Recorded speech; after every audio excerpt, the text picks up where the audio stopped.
أعوذ بالله من الشيطان الرجيم. بسم الله الرحمن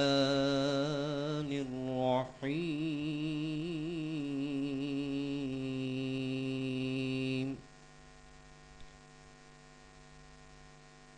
يا أيها الذين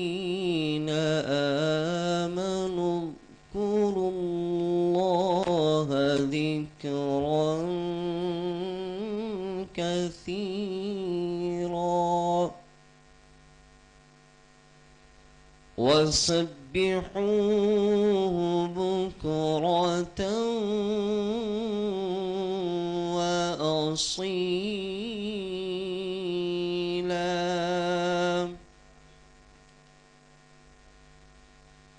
هو الذي يصلي عليكم وملائكته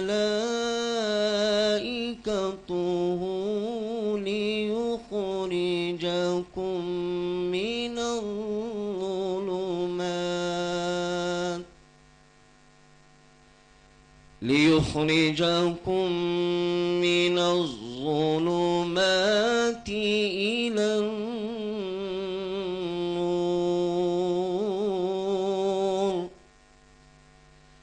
وكان بالمؤمنين رحيما.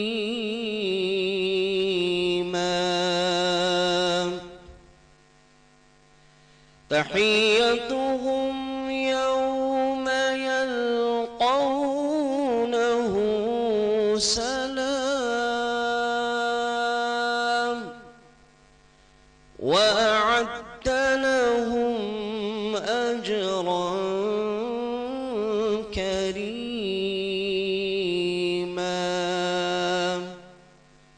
صدق الله العظيم. सुभान अल्लाह माशाअल्लाह।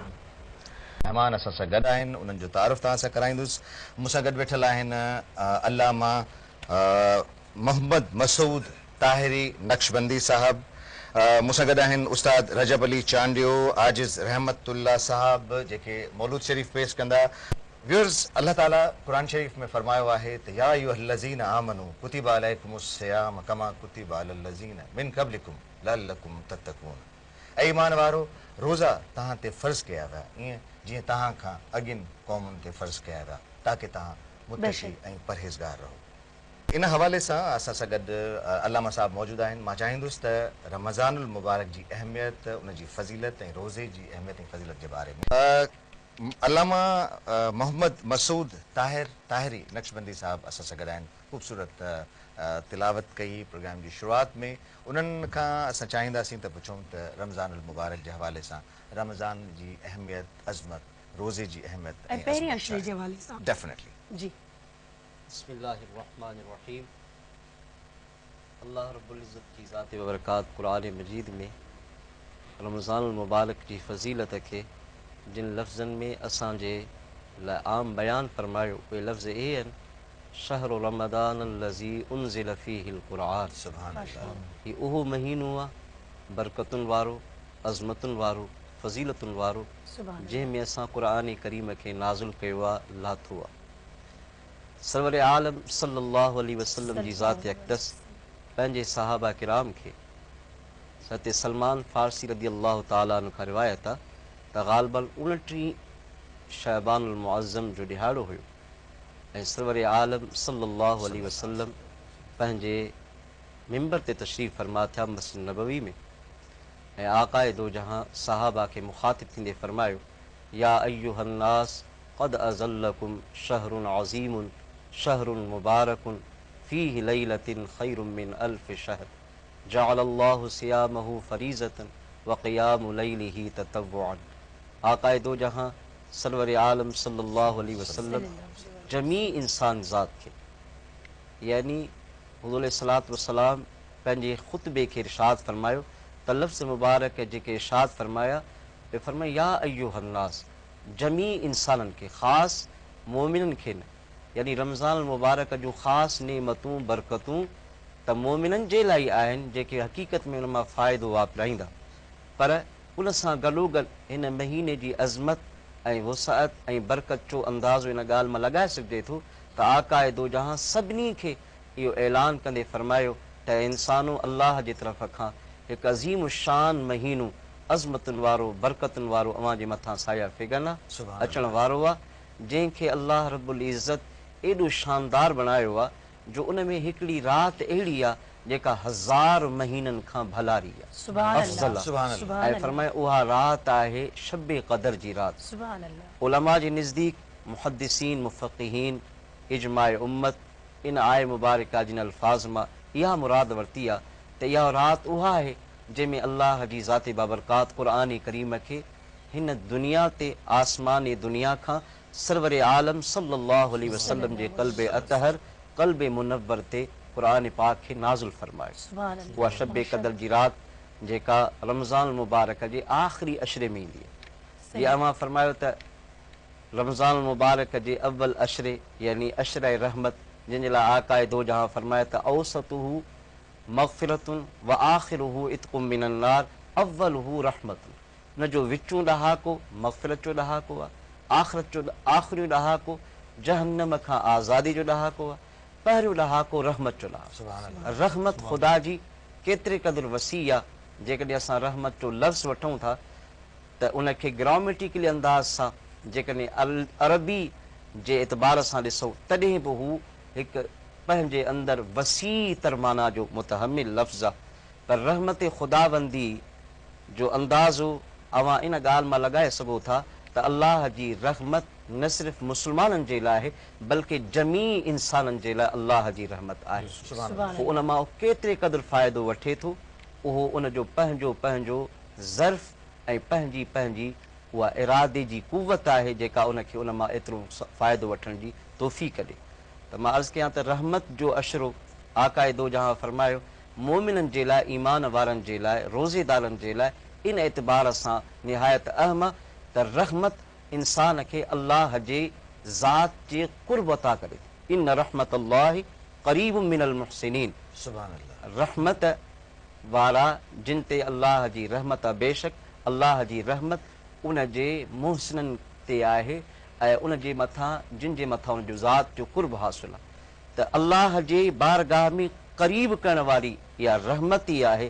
तव्हां ॾिसंदा आहियो त रमज़ान मुबारक जी जीअं शुरूआति थींदी आहे त हूअं त मुस्लमान निमाज़ 5 वक़्त जो एहतमाम कंदा आहिनि, पर रमज़ान मुबारक में उहे जेके सुस्त बि हूंदा आहिनि, गाफ़िल बि हूंदा आहिनि, काहिल बि हूंदा आहिनि, त उहे बि तव्हां ॾिसंदा खोड़ सारा मस्जिदनि जे अंदरि अची अल्लाह जे घर में हाज़िर थींदा आहिनि ऐं निमाज़ उन्हनि खे नसीब थींदी आहे, एहतमाम ऐं सादत नसीब थींदो आहे। घरनि जे अंदरि अल्लाह जी रहमत जो इहो ई मज़हर ॾिसंदा आहियो त नंढड़ा वॾा असांजे घरनि जे अंदरि माऊं भेनरूं असांजा घर वारा सभई क़ुरान पाक जी तिलावत अल्लाह जे हुज़ूर में सर्ब सुजूद थियण जे लाइ अॻिते वधंदा आहिनि। इहा निशानी आहे अल्लाह जे रहमत जी, छो त रब जी रहमत जंहिंजे मथां वसंदी आहे उनखे अल्लाह जो कुर्ब ऐं ख़ुदा जी ज़ाती बरकात जो ख़्याल ई नसीब थींदो। अल्लामा साहब, ही जेको रमज़ानुल मुबारक जो महीनो आहे, बाबरकत महीनो आहे, उन खां अलावा 11 इस्लामी महीना ॿिया बि आहिनि जिन में असां दुनिया जा कम कयूं था, रोज़गार जो कमु कयूं था, पंहिंजे कमाइण खे लॻूं था, मुख़्तलिफ़ ॿिया कम आहिनि उहे कारियूं करियूं था। उन खां पोइ ही रमज़ानुल मुबारक जो माह रमज़ानुल मुबारक जो ही महीनो अचे थो।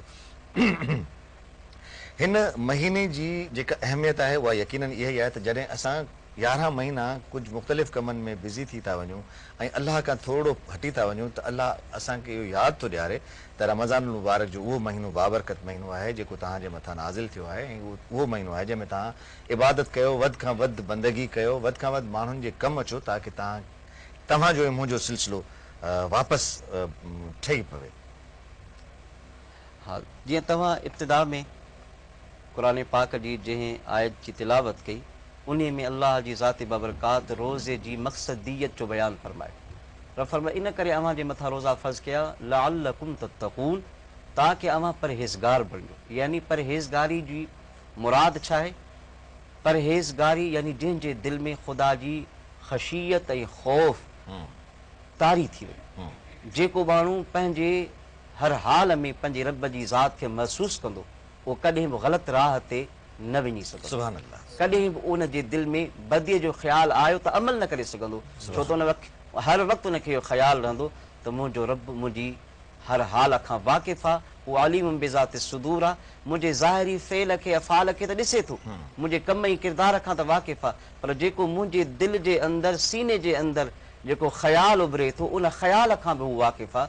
जॾहिं इंसान खे इहा ख़ौफ़ ऐं ख़शियत वारी कैफ़ियत तारी थी वञे ऐं उहो हमेशह इन में रहे त उहो हमेशह गुनाह ऐं बदी जे रस्ते खां बची पवंदो आहे, शैतानी वरगलाइण खां उहो बची पवंदो आहे। त रोज़े जो असल मबदा महवर ऐं हक़ीक़ी जेको मक़सदु आहे उहो इहो आहे त बानी खे इहो फील कराइणो आहे। ॾींहं जो रोज़ो रखिजे थो, छाजे करे पाणी न आहे पीअणो, छाजे करे मानी न आहे खाइणी, छाजे करे शहवात खां मने रखिणो आहे, छाजे करे अहिड़ा कम न आहिनि करणा त अलाह जी ज़ात बाबरकात नाराज़ न थी सघे। उन असांखे इहा प्रैक्टिकली तौर ते फिज़िकली तौर ते असांखे हिकिड़ो प्रैक्टिकल सेखारियो आहे त तव्हां जेको 11 महीना मूंखां दूर रहो था, तव्हांजे दिलि जे अंदरि ख़ौफ़ जी ख़शियत जी तक़वा जी उहा कैफ़ियत तारी न आहे त हिन महीने जे अंदरि तव्हां पंहिंजे ज़ाहिरी तौर ते जिस्मानी तौर ते उहे कोशिशूं कयो जेके तव्हांखे अंदरि बि महसूसु थियनि ऐं तव्हां हर कमु करण में जीअं इंसान कंहिंखे पाणी पेश कजे त चवंदो आहे मूंखे रोज़ो आहे, मां पाणी न पी सघंदुसि, मां शाम जो इफ़्तार कंदुसि। त अहिड़ी तरह इन शइ खे ज़हन में रखी करे हर कम जे लाइ हर महीने में न सिर्फ़ु रमज़ान मुबारक में जीअं ॾींहं जो असां पाणी पीअण वारे खे चवंदासीं त मां नथो पी सघां मूंखे रोज़ो आहे, मां नथो खाई सघां मूंखे रोज़ो आहे, मां शाम जो इफ़्तार कंदुमि, त हर बुरे कम ऐं बदीअ जे लाइ हू ईअं चवे त अदा मां मुस्लमान आहियां, मां अलाह जो बानू आहियां, मां इन बुरे कम जे लाइ हरगिज़ तयारु न आहियां, छो त मूंखे अलाह जी ज़ात ॾिसे थी। रुश्वत सूदखोरी जेको कुझु आहे त इन जो तसवुर करण जे लाइ असांखे अलाह ताला ही महीनो अता कयो तां त असां इन पैटर्न ते इन सिरात इन राह ते हली पंहिंजी आइंदा जी ज़िंदगी जो प्लान करे सघूं। सुभान अल्लाह, सुभान अल्लाह। अल्लामा कारी मोहम्मद मसूद ताहिरी नक्शबंदी साहब असां सां गॾु आहिनि। हिन वक़्तु हलूं था मौलूद तरफ़ ऐं मौलूद जे हवाले सां मां तव्हांखे ॿुधायां त मौलूद नबी पाक हज़रत मोहम्मद मुस्तफ़ा सल्लल्लाहु अलैहि वसल्लम जिन जी विलादत जे सिलसिले में पढ़ियो वञे थो ऐं इन जी हिस्ट्री उन ई वक़्त खां आहे जंहिं वक़्त खां नबी पाक जिन पाण मौजूदु हुया। असां सां गॾु मौजूदु आहिनि उस्ताद रजब अली चांडियो ऐं आजिज़ रहमतुल्लाह साहब। उन्हनि खे गुज़ारिश त मौलूद पेश कनि। मुस्तफ़ा शान अवां जो शाहिया, मुस्तफ़ा शान अवां जो शाहिया, अज ताईं अहिड़ी रब तो जहड़ी, अज ताईं अहिड़ी रब तो जहड़ी तस्वीरन कंहिंजी ठाहिया, मुस्तफ़ा शान अवां जो शाहिया, दाबुर जा दीदार अवामा आया नजर अनवार अवामा, दाबुर जा दीदार अवामा आया नजर अनवार अवामा, आया नजर अनवार अवामा, तो खे ॾिठो तहीं रब खे ॾिठो, तो खे ॾिठो तहीं रब खे ॾिठो, ॾिनी क़ुर्आन गवाहिया, मुस्तफ़ा शान अवां जो शाहिया, मुस्तफ़ा शान अवां जो शाहिया, जो नाम करीम कयाई तो खेर चयाई पंहिंजो नाम करीम कयाई तोखे रऊफ़ रहीम चयाई तोखे रऊफ़ रहीम चयाई तुझी तजल्ली हर हिक बुताई तुझी तजल्ली हर हिक बुताई तुझी तजल्ली हर हिक बुताई काफ़र जी कई तबाहिया मुस्तफ़ा शान आवाजो शाहिया मुस्तफ़ा शान आवाजो शाहिया पैजाम मोहम्मद जी जी आए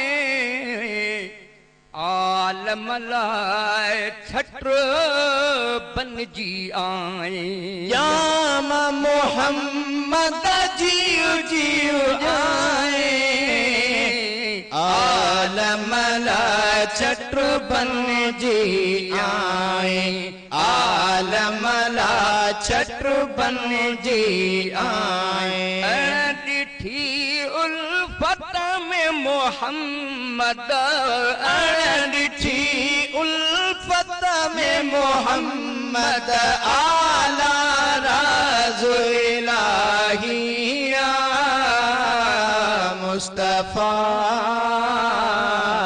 शान आवाजो शाहिया मुस्तफ़ा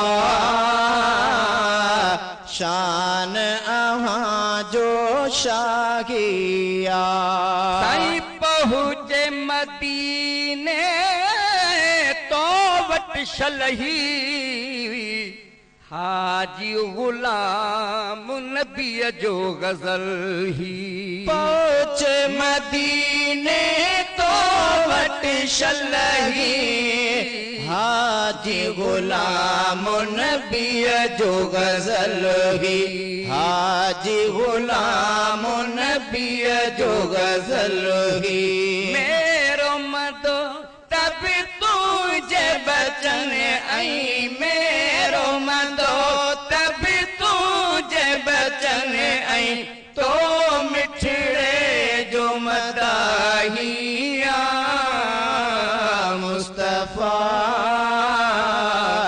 शान आवाजो शाहिया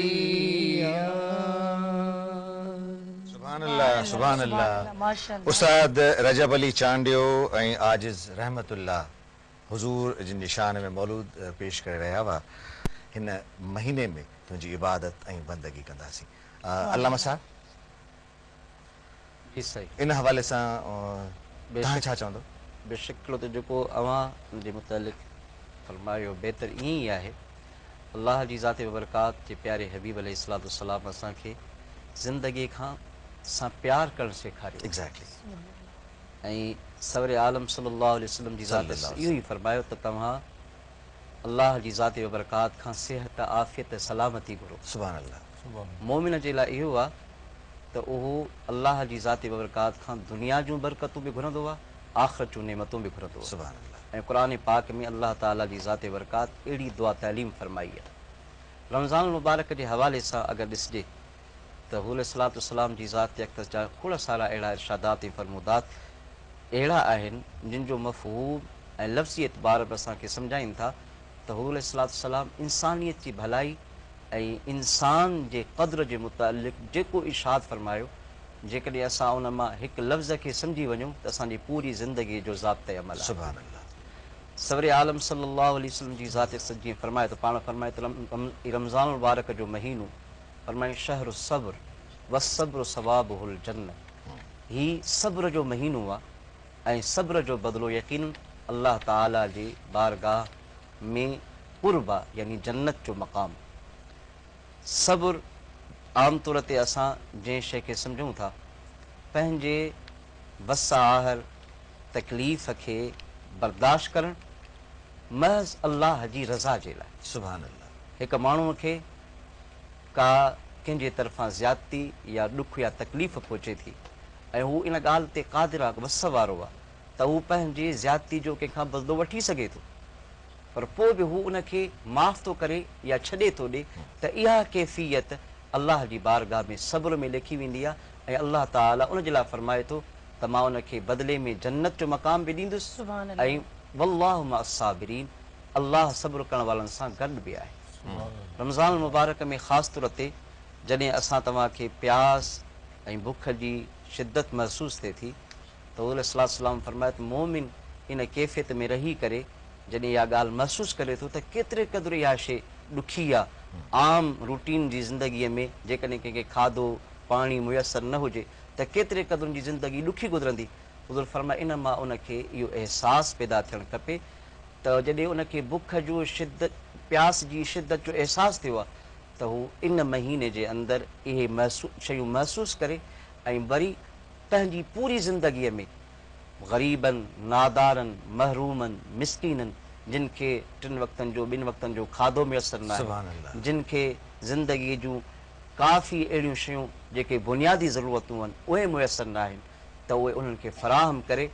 ईअं फ़राहम करण सां, ईअं क़दम वधाइण सां अल्लाह जी ज़ाती बाबरकात उनखे पंहिंजो कुर्ब अता फ़रमाईंदो ऐं इहो ई हक़ीक़ी सब्र जो हक़ीक़ी जज़्बो इहो आहे, माफ़ी ज़मीर सब्र इनखे चइबो जेको उन मां उहो सिखियो ऐं अल्लाह जी रज़ा जे लाइ। असल अल्लामा साहब, असल बंदगी, असल परहेज़गारी, असल तक़वा इहा ई आहे त जेकॾहिं तव्हांखे अल्लाह जे तरफ़ां रोज़ो फ़र्ज़ु कयो वियो आहे ऐं तव्हां रोज़े में आहियो त तव्हांजे साम्हूं जेकॾहिं का बि शइ आहे, तव्हां केतिरी बि उञ या बुख में आहियो त तव्हां उनखे इस्तेमालु नथा कयो, तव्हां उनखे उन पाणी खे जेतिरो बि तव्हांखे उञ या बुख सतायो आहे तव्हां उन पाणी या उन खाधे खे इस्तेमालु नथा करे सघो। ॿियो क़ुरान शरीफ़ में अल्लाह ताला फरमायो आहे त वमा ख़लक़तुल जिन्न वल इंस इल्ला लियअबुदून, असां इंसान ऐं जिन्ननि खे इबादत करण जे लाइ ख़लक़ियो आहे। हूअं त पूरी दुनिया में जेका बि अल्लाह जी ख़लक़ियल शइ आहे उहा अल्लाह जी इबादत करे पई, पर अल्लाह ताला क़ुरान में इहो फरमायो आहे त इंसान ऐं जिन्ननि खे मूं पंहिंजी इबादत करण जे लाइ पैदा कयो आहे। अल्लामा साहब, बेशक ज़िंदगी जो मक़सदु बि अल्लाह जी ज़ाती बरकात इहो ई बयानु फरमायो।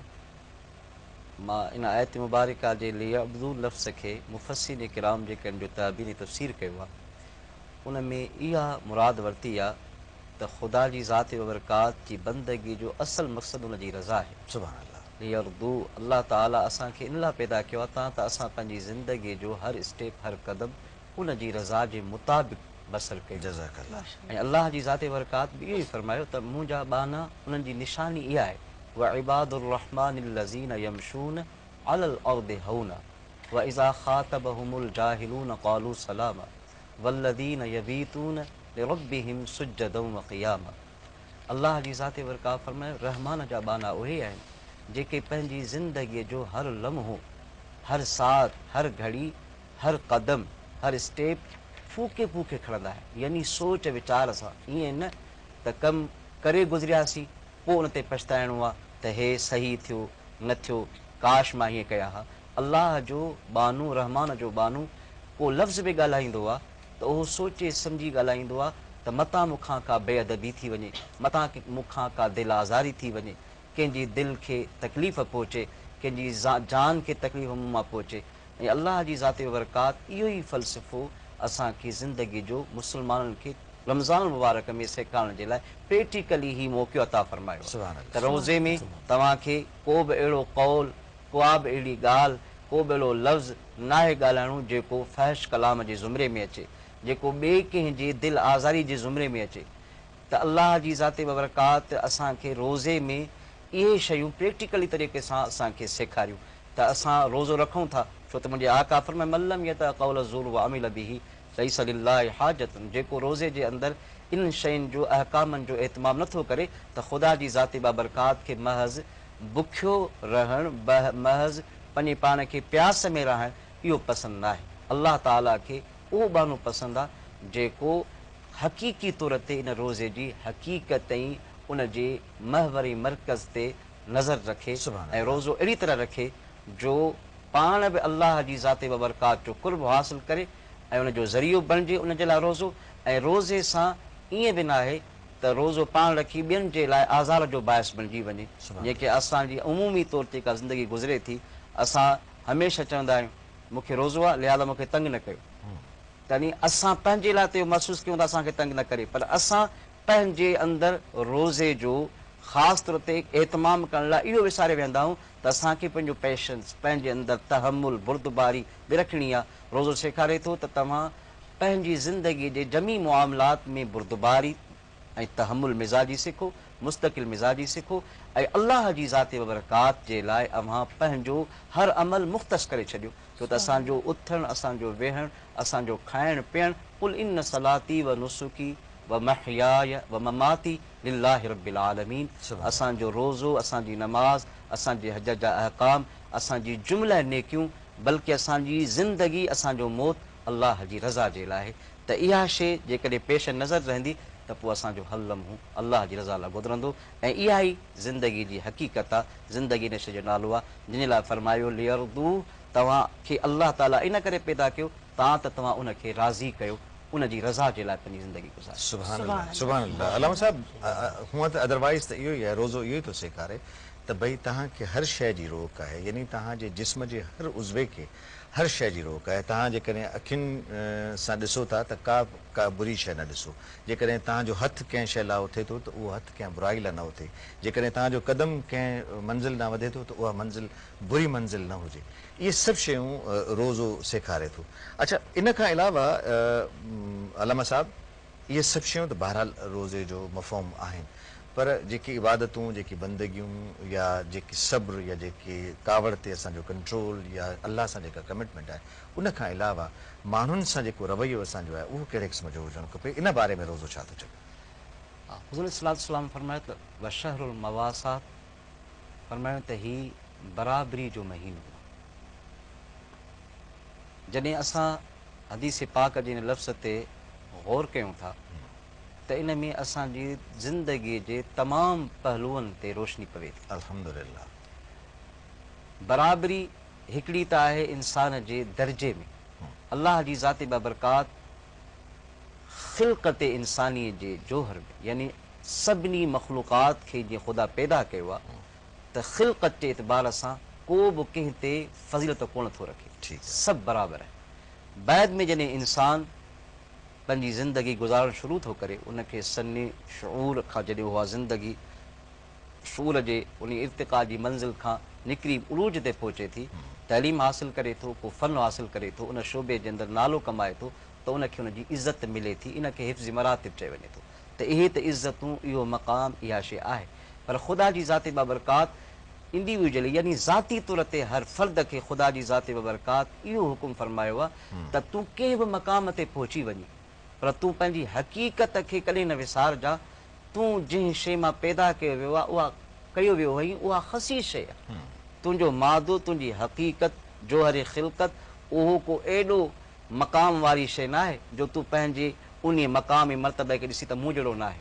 तूं हर मक़ाम ते, हर जॻह ते, हर मनसब ते जॾहिं तूं रहीं त पंहिंजी ज़ात ते गौर रख ऐं मूं अलाह जी रिफ़अत ऐं बुलंदी ते ऐं मुंहिंजी पाकाई ते गौर ऐं नज़र रख। सुभान अल्लाह। इहा ज़िंदगी सवरे आलम सल्लल्लाहु अलैहि वसल्लम ख़ुद बसर करे फरमाए।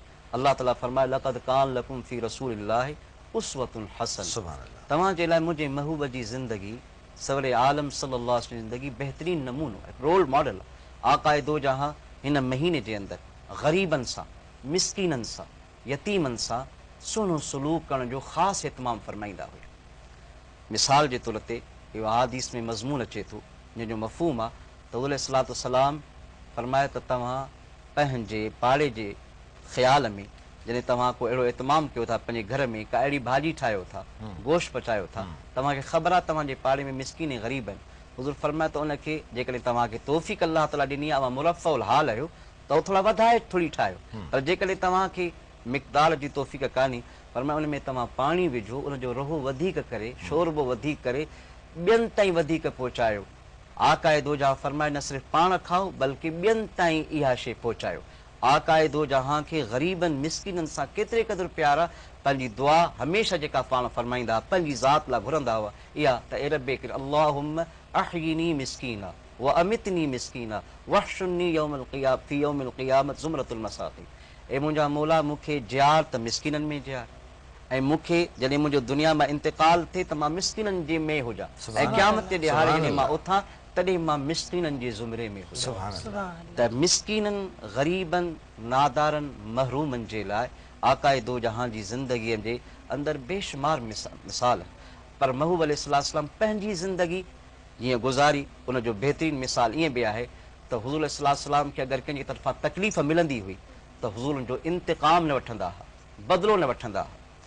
ताइफ़ जे मैदान में हुज़ूर खे पत्थर हयां विया, मक्कतुल मुकर्रमा जे विलादत वारे आबाई शहर में जिथे हाशमी ख़ानदान जी उते तसल्लुत ऐं हुक्मरानी रही आहे, उन शहर में पंहिंजनि मिटनि माइटनि जे मौजूदगीअ में मताफ़ यानी खाना काबा जो उहो हिसो जिते तवाफ़ कयो वेंदो आहे, निमाज़ पढ़ण जे दौरान हुज़ूर अलैहिस्सलाम जे मथां उठ जी ओझरी रखी वई।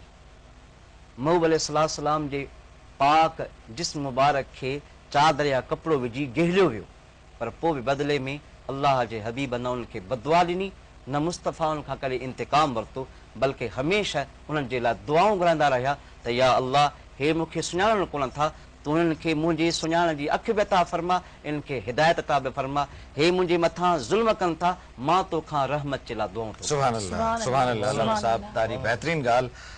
मौलाना साहब थोरो वरी पुछंदुसि त रमज़ान जे हवाले सां त सहरी ऐं अफ़्तार जे हवाले सां छा ज़िक्र फरमायल आहे त सहरी कहिड़े तरीक़े सां कयो, थोरो उन में तकड़ करण जी ज़रूरत आहे, जल्दी करण जी ज़रूरत आहे, या अफ़्तार में जल्दी तकड़ करण जी ज़रूरत आहे?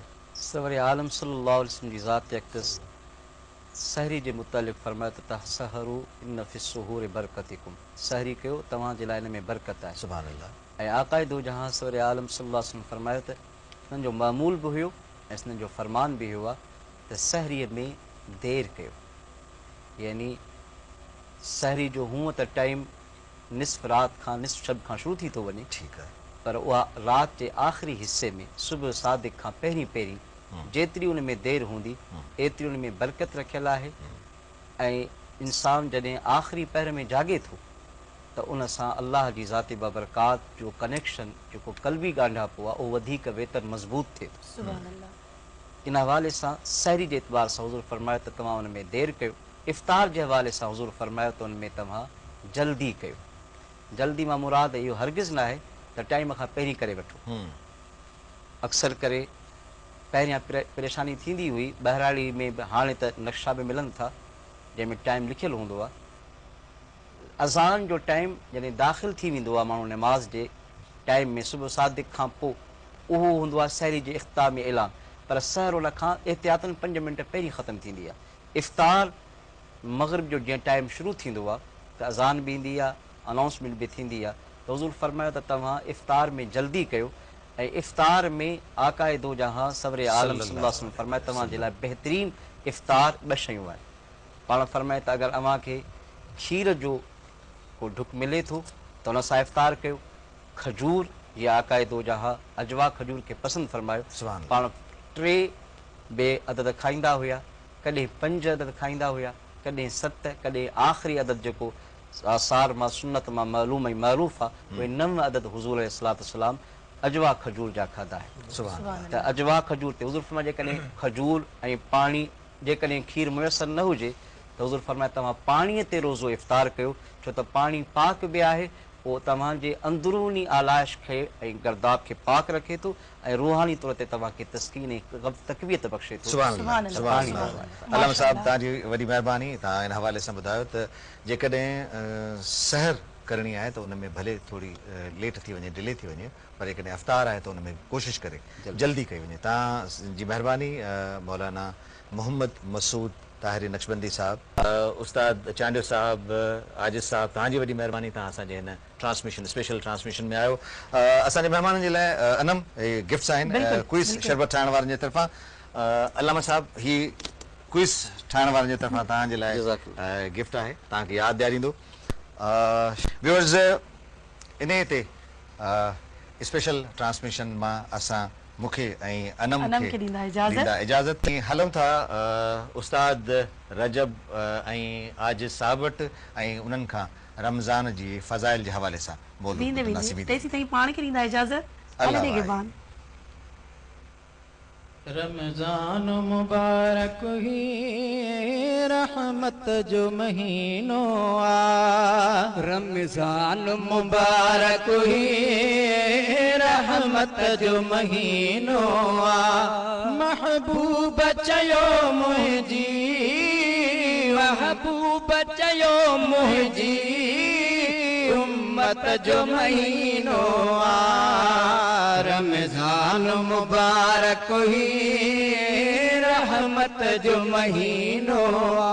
हिन में क़ुरान लथो सरकार दो आलम ते। हिन में क़ुरान लथो सरकार दो आलम ते। ही माह सजो मिठड़ा बरकत जो महीनो आ। ही माह सजो मिठड़ा बरकत जो महीनो आ। रब फर्ज कया रोज़ा घर मर्द ऐं औरत ते। रब फर्ज कया रोज़ा घर मर्द ऐं औरत ते। जंहिं कलमो पढ़ियो तंहिंला नेमत जो महीनो आ। जंहिं कलमो पढ़ियो तंहिंला नेमत जो महीनो आ। रोज़ा रखो ऐं रोई दिल साण दुआऊं घुर। रोज़ा रखो ऐं रोई दिल साण दुआऊं घुर। महबूब मोहम्मद जी मोहब्बत जो महीनो आ। रमजान मुबारक ही रहमत जो महीनो आ। दागिरी उन बुख में जन रब लाए रखिया रोज़ा। दाहिरी उन बुख में जन रब लाए रखिया रोज़ा। दाहिरी उन बुख में जन रब लाए रखिया रोज़ा। इदरीस उन्हनि जे लाइ इज़्ज़त जो महीनो आ। इदरीस उन्हनि जे लाइ इज़्ज़त जो महीनो आ। रमजान मुबारक ही रहमत जो महीनो आ। अज़मत रमज़ान अज़मत रमज़ान अज़मत रमज़ान अज़मत